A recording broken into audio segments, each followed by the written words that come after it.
దేశవ్యాప్తంగా పెన్షనర్లందరూ కూడా మానవహారాన్ని నిర్మించి కేంద్ర ప్రభుత్వానికి తమ నిరసనను తెలియజేస్తుంది. ప్రధానంగా కేంద్ర ప్రభుత్వం ఇటీవల ఒక చట్టం తీసుకొచ్చింది. కొత్త పెన్షనర్లు, పాత పెన్షనర్లు అని చెప్పి ఒక చట్టం తీసుకొచ్చింది.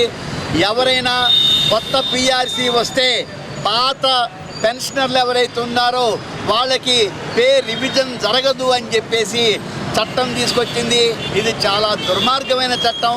అంతేకాదు భవిష్యత్తులో డిఏలు కూడా ఎగ్గొట్టడం కోసం అది ప్రయత్నం చేస్తూ ఉంది. దీనికి నిరసనగా పిఆర్సీ పాత పెన్షనర్లకి, కొత్త పెన్షనర్లకి అందరికీ వర్తింపచేయాలని, డిఏలు అందరికీ అమలు చేయాలని, అదేవిధంగా ఇతర బెనిఫిట్స్ ఏవైతే ఉన్నాయో పెన్షనర్లకి అందరికీ కూడా అమలు చేయాలని చెప్పేసి డిమాండ్ చేస్తూ ఈరోజు దేశవ్యాప్తంగా ఈ పెన్షనర్లందరం కూడా ఈ ధర్నా కార్యక్రమాన్ని నిర్వహిస్తూ ఉన్నాం. ఈ ధర్నా కార్యక్రమాన్ని విజయవంతం చేసిన మీ అందరికీ కూడా ధన్యవాదాలు. అయితే ప్రధానంగా కేంద్ర ప్రభుత్వం తన చట్టాన్ని వెంటనే వాపస్ తీసుకోవాలా, ఉపసంహరించుకోవాలా, లేకపోతే దేశవ్యాప్తంగా మహా ఉద్యమం అనేది నిర్మించడం జరుగుతుంది.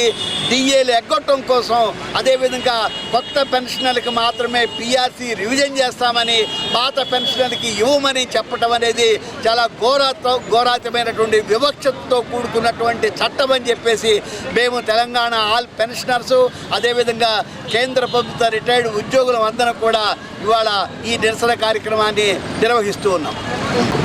Telangana all pensioners and retired persons association Nizamabad జిల్లా తరఫున కేంద్ర ప్రభుత్వ ఉద్యోగులు అందరూ కూడా ఈరోజు మానవహారాన్ని నిర్వహించడం జరుగుతుంది. మన రాష్ట్రంలో కూడా మన రాష్ట్ర కమిటీ పిలుపు మేరకు ఈరోజు మానవహారాన్ని నిర్వహించడం జరుగుతుంది. ఈరోజు నిజామాబాద్ జిల్లాలో కూడా ఇక్కడ మానవహారాన్ని నిర్వహించడం జరుగుతుంది. ఎందుకంటే ఈ మధ్యలో ఫిబ్రవరి 25 నాడు కేంద్ర ప్రభుత్వము ఒక చట్టాన్ని తీసుకొచ్చింది. ఏంటంటే దాని ప్రకారము ఎవరైతే పెన్షనర్స్ ఉన్నారో వాళ్ళు కొత్తగా రివిజన్ అయినటువంటి పెన్షన్కు అర్హులు కాకుండా ఉంటారు. అంటే ఎవరైతే పెన్షనర్స్ను రెండుగా విభజించడం జరుగుతుంది.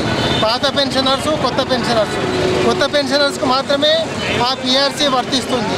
కాబట్టి ఈ విధంగా విభజించి పెన్షనర్స్ను ఐక్యతను దెబ్బతీయడానికి ప్రభుత్వం చూస్తుంది. ఇది చాలా దుర్మార్గమైనటువంటి విషయము. తర్వాత పెన్షన్ యొక్క రివిజన్ అనేటటువంటిది జరగకుండా ఉంటుంది. అదేవిధంగా డిఏలను కూడా ఎగ్గొట్టడానికి ప్రయత్నం చేస్తుంది. కాబట్టి ఇవన్నిటికీ వ్యతిరేకంగా ఈరోజు మానవహారాన్ని చేయడం జరుగుతుంది. దాంట్లో భాగంగానే నిజామాబాద్ జిల్లా తరఫున మేము ఇక్కడ మానవహారాన్ని నిర్వహిస్తున్నాం. కాబట్టి ఇట్లాంటి దుర్మార్గమైనటువంటి చట్టాన్ని కేంద్ర ప్రభుత్వము విత్డ్రా చేసుకోవాలని కోరుతూ డిమాండ్ చేస్తున్నాం.